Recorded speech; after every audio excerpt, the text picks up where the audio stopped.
기도하겠습니다. 사랑과 은혜가 많으신 아버지 하나님, 이른 아침 저희를 부르셔서 저희가 하루의 시작을 주님과 함께하게 하심에 감사드립니다. 저희가 늘 저희가 언제나 주님과 함께 주님 안에 거하기 원합니다. 주님께서 이 자리에 저희를 불러주셨으니 이 시간 주님께서 저희 한 명 한 명을 만나주시는 귀하고 거룩한 예배의 시간이 되게 하여 주시옵소서. 주님께 예배드리기에 앞서 제 마음속에 죄악된 것들이 있다면 먼저 주님 앞에 겸손히 회개하며 나아갑니다. 주님께서 저희를 깨끗게 하시고 새롭게 하셔서 오늘 하루도 주님을 만나는 이 시간에 주님께서 부으시는 그 새로운 영으로 저희가 또다시 거듭나는 귀한 예배가 되게 하여 주시옵소서. 하나님, 그 말씀을 전하는 부족한 종에게도 함께 하셔서 하나님께서 주시는 말씀을 온전히 성도님들한테 전하게 하시고 저의 개인적인 생각이나 제 입술에 말을 전하지 않게 하여 주시옵소서. 아버지 하나님, 하나님의 말씀을 전해 듣는 성도님들 위해서도 기도합니다. 우리가 하나님 말씀을 들을 때 겸손하게 우리 마음을 열고 하나님의 말씀을 저희 마음밭에 잘 뿌릴 수 있도록 겸손한 마음을 허락하여 주시옵소서. 그래서 저희가 하나님 말씀을 통해서 저희가 저희의 삶에 있어서 힘들고 어려운 것들 주님 말씀을 통해서 이겨내고 주님께 구할 때 주님께서 우리 삶 가운데 함께 하셔서 놀라운 일들이 일어나는 귀한 시간이 되도록 인도하여 주시옵소서. 이 모든 말씀 예수님의 이름으로 기도했습니다. 아멘.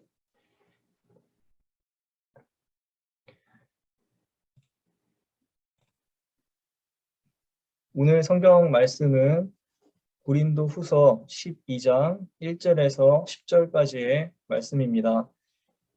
여러분들 위해서 봉독할 때 함께 마음속으로 읽어주셨으면 좋겠습니다. 자랑함이 나에게 이루을 것은 없으나 이미 말이 나왔으니 주님께서 보여주신 환상들과 계시들을 말할까 합니다. 나는 그리스도를 믿는 사람 하나를 알고 있습니다. 그는 14년 전에 셋째 하늘에까지 이끌려 올라갔습니다. 그때 그가 몸 안에 있었는지 몸 밖에 있었는지 나는 알지 못하지만 하나님께서는 아십니다. 나는 이 사람을 압니다. 그가 몸을 입은 채 그렇게 했는지 몸을 떠나서 그렇게 했는지를 나는 알지 못하지만 하나님께서는 아십니다. 이 사람이 낙원에 이끌려 올라가서 말로 표현할 수도 없고 사람이 말해서도 안 되는 말씀을 들었습니다. 나는 이런 사람을 자랑하려고 합니다. 그러나 나 자신을 두고서는 내 약점밖에는 자랑하지 않겠습니다. 내가 자랑하려 하더라도 진실을 말할 터이므로 어리석은 사람이 되지는 않을 것입니다. 그러나 자랑은 삼가겠습니다. 그것은 사람들이 내게서 보거나 들은 것 이상으로 나를 평가하지 않게 하려는 것입니다. 내가 받은 엄청난 계시들 때문에 사람들이 나를 과대평가하는지는 모릅니다. 그러므로 내가 교만하게 되지 못하도록 하나님께서 내 몸에 가시를 주셨습니다. 그것은 사탄의 하수인이라고 할 수 있는데 그것으로 나를 치셔서 나로 하여금 교만해지지 못하게 하시려는 것이었습니다. 나는 이것을 내게서 떠나게 해달라고 주님께 3번이나 간청하였습니다. 그러나 주님께서는 내게 이렇게 말씀하셨습니다. 내 은혜가 내게 족하다.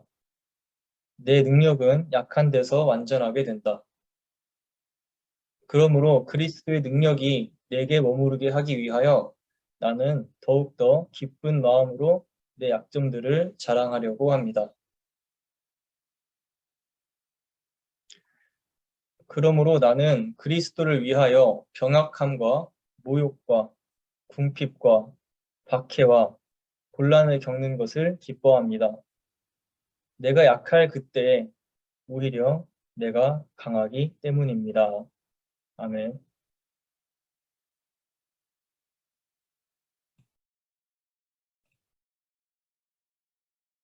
바울은 신앙에 있어서 그 누구보다도 자신 있게 자랑할 만한 것들이 많은 사람이었습니다. 학문적으로는 최고의 학교에서 신학을 공부했고, 영적으로는 환상 중에 주님을 만났고, 성령으로 그의 삶이 변화됨을 경험했으며, 계시를 받고 환상도 보았습니다. 오늘 본문 1절에서 6절까지의 말씀에서 바울은 자신이 경험한 환상과 계시에 관한 이야기를 고린도 교인들에게 들려줍니다. 이는 본인을 자랑하기 위해서가 아니라 자신을 비하하고 무시하는 고린도 교회 교인들에게 자신을 변호하기 위해서였습니다. 오늘 이러한 바울의 고백을 살펴보며 그 고백 가운데서 올바른 신앙인의 자세란 무엇인지 다시 깨달으며 주님께 더 가까이 나아가는 우리가 되길 소망합니다. 바울의 환상을 간단히 살펴보겠습니다. 먼저 2절에서 바울은 나는 그리스도를 믿는 사람 하나를 알고 있습니다 라고 말합니다. 여기서 그리스도를 믿는 사람은 바로 바울 자신을 가리킵니다. 바울은 자신을 마치 제3자에 대해 이야기하는 것처럼 표현했는데요. 이는 당시 그리스 문학에서 저자가 자신의 비밀을 겸손히 공개할 때 사용하던 전형적인 문학적 표현 방식입니다. 다음으로 바울은 자신이 환상 중에 14년 전에 셋째 하늘에까지 이끌려 올라갔다고 했는데요. 유대교 문화에 따르면 유대인들은 천국을 최소 3개에서 많게는 365개까지 생각했다고 합니다. 그리고 이때 유대인들 사이에 가장 흔한 숫자는 3과 7이었습니다. 그래서 셋째 하늘에까지 올라갔다는 말은 곧 바울이 아마도 3개의 천국을 떠올렸고 그 중에 3번째 천국에까지 자신이 올라갔다는 말로 이해할 수 있겠습니다. 그곳에서 바울은 하나님으로부터 말로 표현할 수 없는 말씀을 들었다고 고백합니다. 이렇게 바울은 본인의 사도로서의 자격을 의심하는 고린도 교인들에게 본인은 하나님께 직접 계시를 받은 사람이다. 그러므로 본인은 예수님으로부터 임명받은 사도들과 비교해도 전혀 뒤지지 않는 그런 사도다. 이런 것을 아주 자랑스럽게 이야기하고 있습니다. 여러분, 하나님의 말씀을 직접 듣는 자가 성경에서 어떤 사람들인지 혹시 아십니까? 바로 선지자들입니다. 유대인들은 위대한 선지자들이 하나님의 말씀을 직접 전해 듣고 전하는 그 말씀에 의지하며 살아갔던 민족이었습니다. 그러므로 선지자가 하나님의 말씀을 올바르게 듣고 그 말씀이 진짜 실현된다면 그 선지자는 백성들의 존경과 인정을 한 몸에 받는 사람이 되는 것이었습니다. 그러나 바울의 더 중요한 말은 바로 다음 대목입니다. 바울은 자신이 마치 선지자와 같이 하나님의 계시를 받은 사도임을 분명히 밝히지만 그것으로 인해 자신의 위치나 자격, 권위를 자랑하고 싶은 마음을 가지지는 않았습니다. 그래서 이렇게 말합니다. 그러나 자랑은 삼가겠습니다. 그것은 사람들이 내게서 보거나 들은 것 이상으로 나를 평가하지 않게 하려는 것입니다. 바울은 사람들이 자신이 전하는 복음의 메시지에만 집중하기 원했습니다. 바울은 자신의 언변이나 하나님의 사도라는 권위에서 나오는 대중적 평가로 인해 사람들이 복음을 받아들이는 것이 아니라 사람들이 오직 복음의 메시지에 감동하여 그것을 진리로 받아들이고 주님을 영접하고 주님을 찬양하기 바란 것입니다. 왜냐하면 바울은 사람들이 예수를 바라보는 것이 아니라 메신저인 자신을 바라보게 된다면 그것이 자신을 얼마나 교만하게 만들지 알고 있었기 때문입니다. 그래서 바울은 7절에서 이렇게 말합니다. 내가 받은 엄청난 계시들 때문에 사람들이 나를 과대평가하는지도 모릅니다. 그러므로 내가 교만하게 되지 못하도록 하나님께서 내 몸에 가시를 주셨습니다.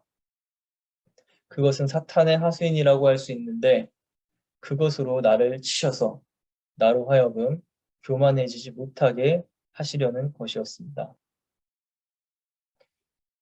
심지어 하나님께서는 자신이 교만해지지 않게 하기 위해서 몸에 가시를 주셨다고 바울은 고백합니다. 바울은 이것을 없애달라고 3번이나 간청하지만 하나님의 응답은 이렇습니다. 나의 은혜가 내게 족하다. 내 능력은 약한 데서 완전하게 된다. 바울의 가시는 무엇이었을까요? 학자들의 의견이 분분합니다.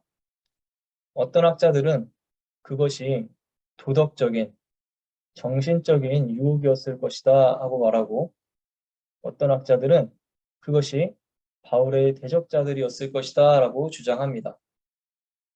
한편으로는 바울이 다메섹에서 눈이 멀었던 적이 있었으니 눈과 관련된 육체적인 질병이었을 것이다 라고 주장하기도 합니다. 그러나 그 가시가 무엇이었든지 간에 분명한 것은 그것은 바울을 매우 괴롭게 했다는 것입니다. 바울은 한 번도 아니고 3번씩이나 그것을 위해 기도했습니다. 그러나 바울이 이 괴로움을 가지고 하나님께 기도하고 받은 응답은 그 괴로움을 가지고 살아가라는 것이었습니다. 그 결과 바울은 그리스도의 능력이 내게 머무르게 하기 위하여 나는 더욱더 기쁜 마음으로 내 약점들을 자랑하려고 한다고 고백합니다. 그러므로 그 자신은 그리스도를 위하여 병역함과 모욕과 궁핍과 박해와 곤란을 겪는 것을 기뻐하며 내가 약할 그때에 오히려 내가 강해진다고 말합니다. 사랑하는 성도 여러분, 오늘 바울의 고백에서 우리는 신앙인이 어떤 자세를 가지고 살아가야 하는지 배울 수 있습니다.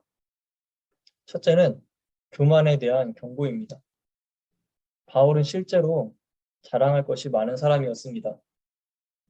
그러나 바울은 자신이 하나님, 사람들로부터 자신의 명예가 실추당하는 것보다 본인 스스로가 교만해지는 것을 가장 큰 두려움으로 여겼습니다. 실제로 성경에서 인간을 향해 가장 조심해야 하는 죄악으로 경고하는 것은 바로 교만의 죄입니다. 하나님처럼 되고 싶었던 아담과 하와, 유대 전통에서 하나님처럼 되려고 하다가 천사에서 악마가 되었다는 루시퍼, 교만함으로 인생을 망친 사울왕과 솔로몬, 수많은 사람들이 교만함으로 인해 자신의 삶을 망쳤습니다. 이들의 공통점은 무엇입니까? 모두 하나님을 신실하게 믿던 사람들이라는 것입니다. 여러분, 사탄은 그리스도를 믿는 자들마저 미혹한다고 했습니다. 열심으로 봉사하며 예배도 열심히 참석하며 하나님을 섬기는 우리들에게조차 사탄은 공격해올 수 있다는 것입니다. 그러므로 우리들이 마음속에 교만함이 싹튼다면 언제든지 올바른 신앙인의 삶을 살아가지 못하게 될 위험이 있음을 늘 염두에 두고 예수님께서 보여주신 십자가의 그 겸손한 사랑을 늘 기억해야 할 것입니다. 바울의 고백에서 배울 수 있는 두 번째 신앙인의 자세는 바로 감사의 능력입니다. 하나님께서 우리에게 주시는 감사의 능력은 우리의 신앙이 교만해지지 않도록 사탄을 물리치는 능력입니다. 바울은 자신의 삶에 있는 어려움인 가시에 대해 이야기합니다. 그 가시는 3번이나 없애달라고 간청할 정도로 어쩌면 너무나 견디기 힘들고 부끄럽고 괴로운 것이었을지도 모릅니다. 그러나 바울은 이렇게 고백합니다. 하나님께서 내 몸에 가시를 주셨습니다. 하나님께서 내 몸에 가시를 주셨습니다. 나의 삶에서 일어나는 이 슬프고 힘들고 괴로운 일들, 하지만 그것 또한 하나님이 나에게 허락하신 것입니다. 물론 바울도 인간이었기에 처음에는 그것을 위해 제발 하나님께서 해결해 주시길 기도했습니다. 하지만 이내 바울이 깨달은 은혜는 감사였습니다. 하나님께서 바울에게 이렇게 응답하신 것이라 생각합니다. 바울아, 내 은혜가 너에게 충분하지 않니? 너의 매일매일의 삶에서 너가 힘들고 어려울 때 내가 너를 얼마나 축복해 줬는지 벌써 잊은 거니? 너가 잘 되고 행복할 때에만 나에게 감사하는 것이 아니라 너가 몸에 가시를 가지고 있더라도 받은 은혜를 기억하고 감사할 수 있다면 나의 능력은 너의 그 위기 가운데서 더 크게 나타날 것이란다. 바울이 자신의 가시를 하나님께서 내게 주신 것이라고 고백한 것은 대단한 믿음의 고백입니다. 자신에게 닥친 문제에 대해 하나님께서 해결해 주시지 않자 인간적으로 볼 때 그는 처음에는 하나님을 원망했을지도 모릅니다. 극단적으로 표현하자면 내 삶은 늘 행복해야 하고 문제가 없어야 하고 그리고 그런 것이 바로 하나님께서 나를 축복하시는 삶의 모습일 거라고 생각하며 하나님께 자신의 가시를 해결해 달라고 기도했을 것입니다. 그러나 이것은 신앙적으로 교만한 모습입니다. 하지만 묵묵부답하시던 하나님께서 이내 꺼내신 대답인 나의 은혜가 너에게 족하다는 말씀은 그 말씀을 듣자 바울은 시선을 자신의 문제와 어려움에서 지금까지 내가 받은 은혜로 돌립니다. 그렇게 생각하니 교만한 마음이 사라지고 그 자리에 감사와 사랑이 채워지게 되었습니다. 그래서 하나님께서 내가 주신 가시라는 고백이 나올 수 있던 것입니다. 결국 이 감사의 능력이 바울 자신에게 약점이었던 그 가시를 오히려 교만에 빠지지 않게 하고 삶을 살리는 자랑할 만한 강점으로 변화시켰습니다. 사랑하는 성도 여러분, 하나님께서 여러분의 약점을 강점으로 바꾸시는 역사가 일어나길 기도합니다. 지금 내 삶에 닥친 어려움으로 인해 좌절하며 하나님을 원망하는 것이 아니라 하나님께서 지금까지 내게 베풀어 주신 은혜를 생각하며 이 위기마저도 하나님께서 나에게 기회로 바꾸어 주실 것을 소망하며 감사할 수 있을 때 하나님께서는 여러분이 그 연약함을 이겨낼 수 있는 힘과 능력을 주실 것입니다. 그래서 나의 연약함이 더 이상 연약함이 아니라 오히려 하나님을 만나는 기회가 되고 하나님의 능력을 체험하게 되는 자랑할 만한 강점이 되기를 기도합니다. 내가 약할 때 그때 오히려 내가 강하게 된다는 바울의 고백이 우리의 고백이 될 수 있기를 축복합니다. 같이 이 시간 잠깐 기도하도록 하겠습니다. 약할 때 강함 되시는 하나님, 오늘 바울의 이야기를 통해서 우리가 신앙인으로서의 올바른 자세에 대해서 다시 한번 돌아보게 되었습니다. 첫 번째로 우리는 교만하지 않게 조심할 것입니다. 성경의 많은 인물들이 자신의 교만함으로 인해서 하나님과 멀어지고 자신의 뜻을 따라 살다가 결국 그 인생이 얼마나 비참하게 끝났는지를 저희가 잘 알고 있습니다. 사탄은 저희가 하나님을 잊게 만들고 저희 자신만을 바라보게 만듭니다. 하지만 하나님, 저희는 늘 주님의 은혜 가운데서 저희의 뜻과 의지가 아니라 주님의 사랑과 주님의 저희를 향한 그 계획을 바라보기 원합니다.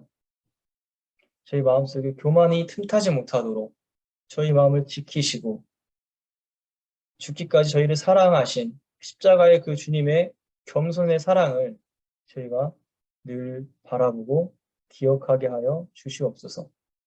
그리고 그렇게 주님을 따를 때 저희가 또 겸손하게 이웃을 섬기고 다른 교회의 동역자들을 섬기는 그런 저희의 모습이 되게 하여 주시옵소서. 또 다른 저희의 신앙인으로서의 자세는 바로 감사의 능력을 되찾는 것입니다. 바울은 자신의 몸에 가시마저도 하나님께서 나에게 주신 가시라고 고백했습니다. 아버지, 저희 삶 가운데 힘들고 어려움이 많습니다. 하지만 저희가 그 어려움만을 바라보면서 하나님을 원망하고 그 문제에 빠져서 살아가는 것이 아니라 나에게 주신 가시마저 감사하는 자세로 하나님께서 내게 주신 어려움도 내가 그 어려움을 통해서 하나님께 돌아오고 하나님께 더 의지하고 기도하는 그러한 기회라 생각하고 그것을 이겨내 나갈 수 있도록 저희에게 감사의 마음을 더해 주시옵소서.